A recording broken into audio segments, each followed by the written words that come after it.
You all for making us feel so welcome. Oh, well, it was our pleasure. In fact, I'd like to repay your kindness. I would love to have all of you over to our house for dinner tomorrow night. All of us? Dinner? Tomorrow? Oh, we would love to. We can't. Well, I've never had such a poor response to one of my dinner parties before. If they don't want to come, Ivy, that's their prerogative. Let's go. Grace, you were the only one who said yes. Well, I just thought it was very kind of you to invite us all for dinner. Well, your husband doesn't seem to agree. Why is that, Sam? Why is your wife the only one who wants to come to dinner? Why Grace accepted your dinner invitation, Ivy. And that reason is? My wonderful wife here simply is too good-hearted to say no to anyone. Oh, Sam. So, Grace, it's true. So Grace only accepted out of politeness. No, I was saying that my wife here is a giving person who has a tendency to take on too much. I'm always asking you to slow down, Grace. Take it easy. I can vouch for that. I mean, you're taking care of your shop and your family and the bed and breakfast. And you organize this flea market for the police benefit almost single-handedly. Well, I have to apologize for that, Grace. As your co-chair, I should have helped more. Oh, no, Ivy. I know that you're a very busy woman. And so are you, Grace. I think what you should do tomorrow night is relax. Take it easy. Put your feet up. All the more reason to come to dinner at my house. I mean, why cook when my chef can prepare a lavish spread and you won't have to lift a finger? And there's no dishes. Oh, that does sound wonderful. Grace, remember, there's Charity. We really need to be there for her. That's right. My niece is in the hospital. Yes, I read about the fire in the paper. She doesn't even know yet that she's lost her mother, my sister.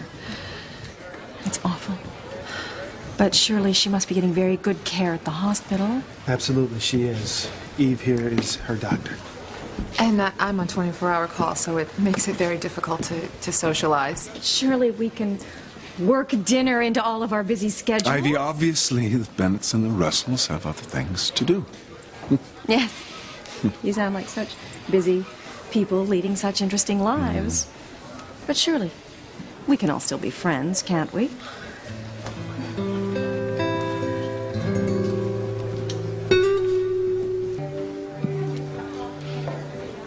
We appreciate the dinner invitation, Mrs. Crane. Ivy, please, Sam. But like I said, Grace and I have to think about our niece. I understand. I'll tell you what. We'll give the hospital my number. If there's any change in your niece's condition, they can call. It's not just our niece that we're concerned about. I mean, Grace and I have two beautiful children at home, Kay and Jessica. I mean, between Grace and my schedule, we hardly have any time to spend with them. And my family means everything to me. They come first. Aren't I lucky to have such a warm, loving husband? Yes. You one lucky lady, Grace. Your husband sounds like a catch. Julian never seems to be too... Julian and I like to give back to the community. And I'm sure the hospital could use a new pediatrics wing, couldn't it, Eve? Oh, absolutely. Space is so limited right now, and the physical therapy section is just desperate for new equipment. And I do volunteer work for the children. I mean, they really could use a bigger play area. Well, the two of you really should discuss this with Julian. But we're all so busy. Are you sure I can't change your mind about dinner tomorrow night? It's the perfect opportunity for you to give Julian your input on the new wing. Of course we will be there, Ivy. Eve? Oh, a new pediatrics wing. It's such a good cause. I promise we'll make it an early evening, TC. Grace. Good. It's all settled. Dinner tomorrow night. It'll be such fun. And I'll bring my tomato soup cake. That really isn't necessary. Oh, no, I'd love to. It's my own recipe. Well, then I'm sure it's wonderful. Ivy, we really must go. Our other engagement. Oh, of course, darling. We'll see you all tomorrow night. I've had such fun. It's been a lovely evening. I can't wait to get to know you all better. What a nice woman. So down to earth. I think tomorrow night is going to be so much fun. I think it's going to be a major mistake. I hear you. In a million years, I never expected I'd be having dinner at Ivy Crane's house. It's the last place I want to go. Man, Ivy Crane would not take no for an answer. Why? I have no idea. Sam, I never questioned you about your past with Ivy Crane, but it's obvious to me that you and her know one another. Why do you say that? Come on, man. Calm down, all right? I don't think Grace and Eve picked up on anything. So what's up? Nothing. I haven't seen or spoke to the lady in years, except for the other night when they ran the police budget by Julian at the mansion. All right, but that's it. So you're the reason why we're going to dinner. I have no idea what the reason is, TC. I'm just as surprised about this as you are. As a matter of fact, I'm going to try to talk Grace out of it. And I'm going to do the same thing with Eve. Why are you trying to avoid the Cranes, TC? You got a pass with him?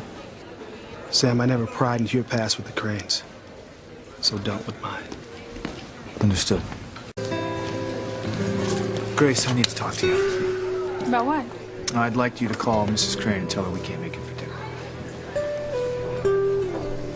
I can't turn down Ivy's invitation. We already said yes. Why would you want me to? Grace, you need your rest. Sam, she said it would be an early evening.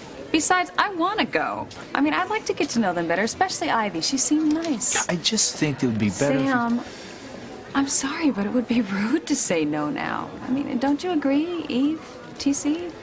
I really don't care what the Cranes think of me. How about you, Eve? No, I don't care, but I do care about the new children's wing. And however I feel about the Cranes personally, it doesn't matter. But those children do. Well, I guess it's dinner at the Cranes then. Sam?